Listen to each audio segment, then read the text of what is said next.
Well, it seems that a bunch of people in the Call of Duty development world have been given the axe and have been told to pack up their shit and get the fuck out of here, because you make bad video games, my friends. You make a bad freaking product. You hire people based on diversity quotas, not based on merit. And then your boss Activision, which is now Xbox, Phil Spencer type people, come in and look at the books and they see how the profits are going down.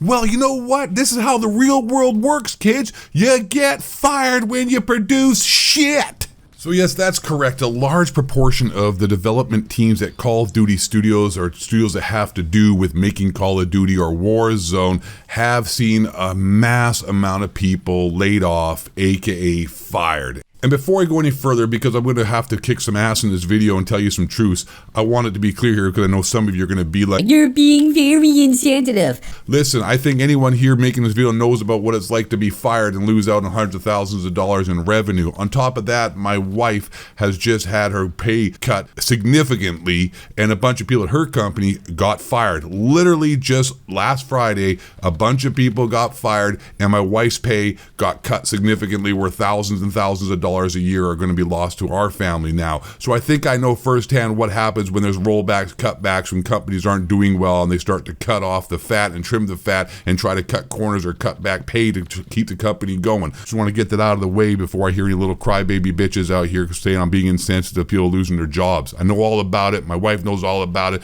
Everybody watching this video who's not a Gen Z millennial dipshit triple boosted wearing a mask with pronouns and a Ukraine flag in their bio knows about what the fuck is happening. Alright? So smarten up, wake up, pick yourself up, buttercup, and stop being bitches. Let's keep going with this awesome video. Let me just give you the actual facts here about how many people have lost their jobs. Sledgehammer Games have lost 30% of their staff. Probably a bunch of SJW pronoun wearing gender diversity hires anyways. High Moon Studio, 10% of their staff. Toys for Bob, 30% of their staff.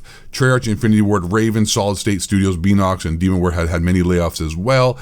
Every Call of Duty studio has seen a reduction in staff. And it's quite funny, like I said, to see these people on social media out here crying and freaking out about, oh, this is so bad, and Hunter TV, I can't believe, like this, I'm just paraphrasing these tweets. So Hunter TV, guys know who Hunter TV is. He's the dude that makes those Call of Duty videos. I don't know how that guy makes a living too. He makes one video every other freaking month or so. He's probably being paid somehow through an advertising program with Activision to tweet and whatnot, because that guy's response to what's going on shows me that fucking dork has never had a real life job or any struggle in his life, because he's all crying about how, and I'm paraphrasing here, these people work 16 months on a video game and then, you know, they have to work overtime and really have to crunch and really work hard, and then after everything, the thanks they get is they get fired. This is so unfair. Yeah, that's how it goes, buddy. That's how life is. This is what it's about. People get fired, people get used. Listen, corporations don't give a flying fuck about you, bro. If their numbers are down, their profits are down, the company, the corporations, the people who run your life are going to do what they have to do to make sure that their business keeps going. They don't care. They will cut you quicker than a Mexican in a back alley of East LA homes. And Heart TV is just an example of all these other people. So if I could read all these other tweets by a bunch of other social media influencers and YouTubers who do Call of Duty, it's pretty much the same thing.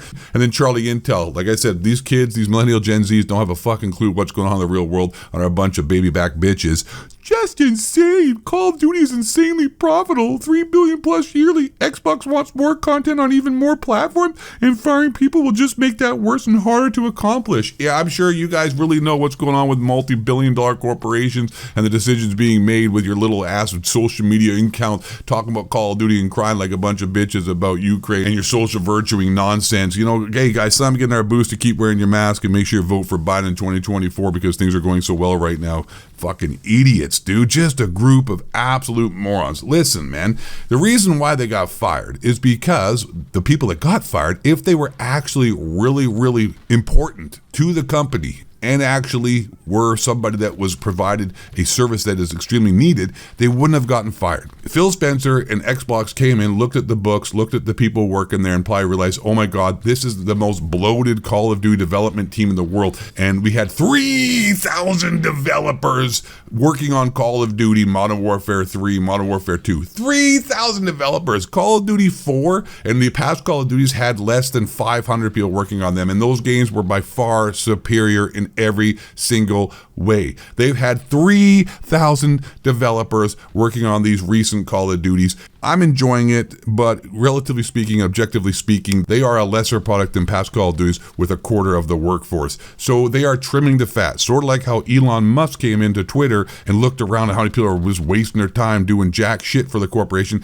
and he fired like half of the people working at Twitter before he took over, now called X. X gonna give it to you. And as far as I can tell, I see no difference in how Twitter is operating in any way whatsoever. In fact, it's working better. You can pay for a check mark and then you get ad revenue. You just get your money back anyways, if not more so, if you got a reasonable sized Twitter following. It's pretty fucking badass. So that's what I imagine Call of Duty is happening. These people came in and saw that they'd wasting a bunch of money on hiring people and having a bunch of people doing nothing and looking at a game and the consequences of that fact that this was one of the worst selling Call of Duties of all time with the most amount of people working on it. And he's like, yeah, it's time to ship up or shape out. So they fired a bunch of people. They were probably useless at their jobs. If they weren't useless, they were good. If they actually had merit, they would still be there. And if they are really good at their jobs and they actually know what they're doing, they'll find another job anyways, just like the rest of us who have any kind of brains who are watching this video right now who have been fired or laid off or had to, find alternate employment through some reason for another. It's pretty much the normal way life goes. And those people crying about it are obviously, like I said, no life experience, a bunch of little bitches who don't even know what the hell's going on in the world, who sit on their computer all day and think that's life. It's kind of funny, though, to see these guys and kind of pathetic to see these people feeling so upset and getting so sad about people they don't even know or developers that don't even know losing their jobs. And also at the same time, if they knew them or didn't know them, it's inconsequential because these developers are losing their jobs. These people working for these Call of Duty development teams are the exact same people that these dudes were making videos on about how bad they were at their jobs and how they didn't listen to the community. Those are the people that got fired. And then you're sitting here and with shock and, oh my God, I can't believe I got shot. How is the new Call of Duty going to work? We don't have enough people working on Call of Duty. Meanwhile, these people that got fired are the same people that you were so negative about for not doing a good job. Like, hello, make it make sense to me here. This is why they got fired. You were critical of them because they sucked at their jobs, and they got fired because they suck at their jobs. Hello, 2 + 2 = the Ghost of Fate, the greatest Call of Duty game is Stub Muffin Athlete, motherfucker, that's what. So the moral of the story here, kids, is that corporations don't care about you. If you don't produce, you will get fired with no warning, no care, no sympathy, no empathy. A corporation views you as a number, and their numbers of about how much their profit is the only number they care about. And if you aren't contributing to that profit, you will get fired, and no one cares. I've been fired. No one cared. No one paid my rent. No one tried to cover my bills. No one cares about me. My wife's pay has just been cut back after working so well and being one of the best salespeople at her job, at her company, and now they cut back her pay substantially. Do anyone care? Does anyone really care? I'm sure people are like, oh, that's really sad in the comment section down below. But is anybody going to pay my rent? Maybe. Actually, some of you guys might, when I live stream or whatnot, you guys might donate or whatever and subscribe more so, because you know what? You guys, out of a lot of people, I mean, this is not pandering. I'm not trying to pander. I'm just being really honest here and being sincere. We do seem to have a really good community here, and you guys do seem to rally around each other, and myself included, and I love you for that. But all these people on social media crying about these people at college development teams that lost their job, I guarantee you no one's going to help pay their rent or cover their bills or car payments or medical taxes or whatever the hell they got to pay off now when they don't have a job. Right. Let's be honest. Let's keep it real. It's all crocodile tears for the most part.